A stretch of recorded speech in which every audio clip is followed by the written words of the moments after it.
ప్రేమకు ప్రతిరూపం రెండవ భాగం అని చెప్పి ఆఫీస్కు వెళ్ళాడు. ప్రీతు ఉప్మా ప్లేట్కి వేసుకుని తింటూ కూర్చుంది టీవీ చూస్తూ. ప్రీతు ఉప్మా తింటూ టీవీ చూస్తూ కూర్చుంది. తినేసాక ప్లేట్ సింక్లో వేసి మళ్ళీ హాల్లోకి వెళ్ళింది. కొద్దిసేపు టీవీ చూసి రూంలోకి వెళ్ళింది. వార్డ్రోబ్ మొత్తం చిందర వందరగా ఉంటే అన్నిటినీ సర్దుతూ ఉంది. అటువైపు ప్రీతం వార్డ్రోబ్ ఓపెన్ చేసింది. అందులోని బట్టలు కూడా అలానే ఉన్నాయి. మళ్ళీ డోర్ క్లోజ్ చేసి హాల్లోకి వెళ్ళింది. మొత్తం అంతా క్లీన్ చేస్తూ హ్యాంగ్ చేసిన ఫ్లవర్ పాట్స్ అన్నిటికీ వాటర్ స్ప్రే చేసింది. కిచెన్ కి వెళ్లి రైస్ కి పెట్టుకుని వాషింగ్ మెషీన్ దగ్గరికి వెళ్ళింది. క్లోత్స్ వేసి ఆన్ చేసి హాల్లోకి వెళ్ళింది. సోఫాలో కూర్చుని ఎదురుగా ఉన్న వాల్ ని చూసింది.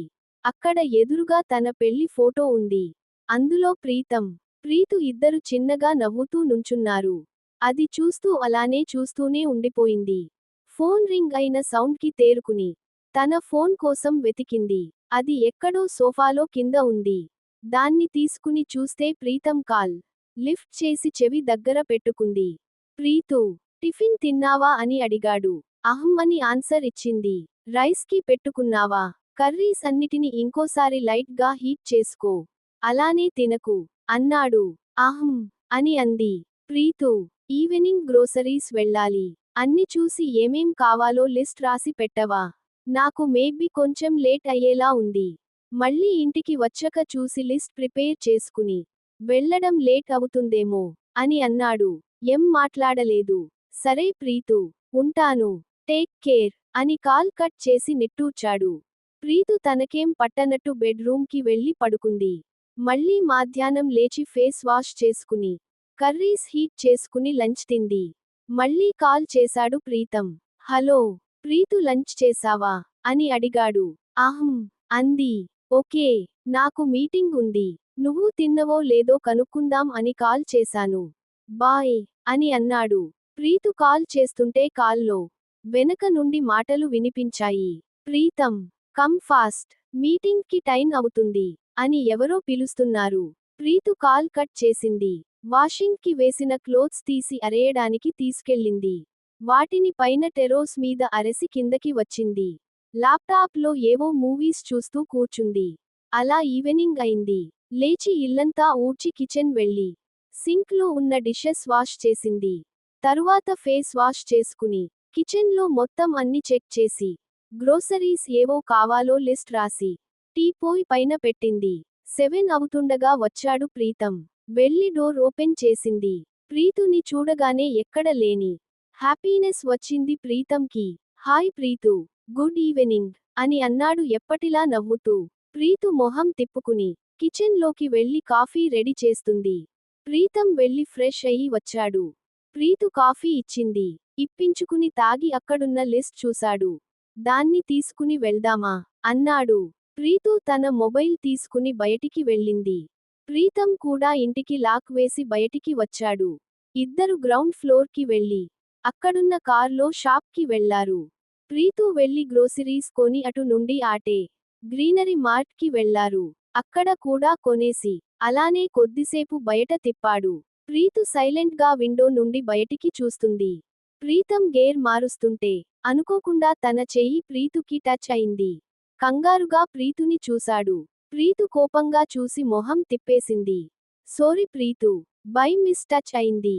వాంటెడ్ గా కాదు అన్నాడు అపోలజిక్ గా. ప్రీతు నుండి నో రెస్పాన్స్. ప్రీతం తల కొట్టుకుని ఇంటికి పోనిచ్చాడు కార్ని.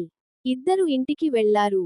ప్రీతం కొన్ని కవర్స్ తీసుకుంటే ప్రీతు కొన్ని తీసుకుంది. ఇంటికి వెళ్లి అన్ని సర్దుకున్నారు. ప్రీతం కుక్ చేయడానికి వెజ్జీస్ అన్ని తరుగుకుంటున్నాడు. ప్రీతు హాల్లో ఉంది. ఫ్రైడ్ రైస్ చేసి ప్లేట్లోకి వేసిచ్చాడు. ప్రీతు ఇప్పించుకుని తింటుంది. ప్రీతం కూడా తినేసాక ప్లేట్స్ తీసుకెళ్లి సింక్ లో వేసి రూమ్ కి వెళ్లిపోయింది. ప్రీతం అక్కడే హాల్లో ఒంటరిగా మిగిలిపోయాడు. అలానే కూర్చున్నాడు కొద్దిసేపు. మళ్ళీ ల్యాప్టాప్ తీసుకుని వర్క్ చూసుకుంటూ ఎప్పటికో నిద్రపోయాడు. ఎప్పటిలా మరో రోజు స్టార్ట్ అయింది. డైలీ ఎలా ఉంటుందో అలానే గడిచిపోయింది. అలా మరో 2 రోజులు గడిచాయి. ప్రీతు ఆ రోజు ఇల్లంతా క్లీన్ చేసింది. బూజు దులుపుకుని ఇల్లంతా తుడిచింది. అలా చేయడం వల్ల డస్ట్ కి కోల్డ్ అయింది. ఈవెనింగ్ ప్రీతం కి ఆ విషయానికి చెప్పలేదు. ఎప్పటిలా ఇద్దరు డిన్నర్ చేసి ఒక్కరు హాల్లో, ఒకరు రూంలో సెటిల్ అయ్యారు. ప్రీతం మిడ్ నైట్ అప్పుడు ఎందుకో లేచాడు. వాష్రూమ్ కోసమని రూంలోకి వెళ్ళాడు. ప్రీతు బెడ్ మీద ముడుచుకుని పడుకుంది. బెడ్ షీట్ కూడా కప్పుకోకుండా అలానే పడుకుంది. ప్రీతం వెళ్లి తనని రగ్గు కప్పుతుండగా తను వణుకుతుంది. ఎందుకో డౌట్ వచ్చి తన ఫోర్హెడ్ చెక్ చేశాడు. వళ్ళంతా కాలిపోతుంది. కోల్డ్ వల్ల ఫీవర్ వచ్చింది. వెంటనే ప్రీతం వెట్ క్లోత్ తెచ్చి నుదుటపై వేసి అక్కడే కింద కూర్చున్నాడు. ప్రీతు ఎంతసేపటికి వనకడం అపలేదు. ఇంకా ఉన్న బెడ్ షీట్స్ కూడా కప్పాడు. అయినా కూడా తగ్గలేదు. ఇంకా తప్పక వెళ్లి తన పక్కన దగ్గరగా జరిగి తనని దగ్గరికి తీసుకుని పడుకున్నాడు. ప్రీతు కూడా ప్రీతం వెచ్చగా ఉండటం వల్ల తనకి దగ్గరగా జరిగి పడుకుంది. ప్రీతం నైట్ మొత్తం ప్రీతు పక్కనే ఉండి పదే పదే వెట్ క్లోత్ వేస్తూ తనని చూసుకుంటూ ఉన్నాడు. అలా ఎప్పుడో తెల్లవారు జామున పడుకున్నాడు. ప్రీతుకి కొంచెం చలి తగ్గి మెలకువ వచ్చేసరికి తన పక్కన తనకి దగ్గరగా ప్రీతం పడుకుని కనిపించాడు. కంగారుగా లేవడానికి ట్రై చేసింది. కానీ ప్రీతం తనని పట్టుకుని ఉండటం వల్ల కుదరలేదు. ప్రీతు కదలడం వల్ల ప్రీతంకి కూడా మెలకువ వచ్చింది. ప్రీతు లేచి ఉండటం చూసి తనని వదిలి లేచాడు.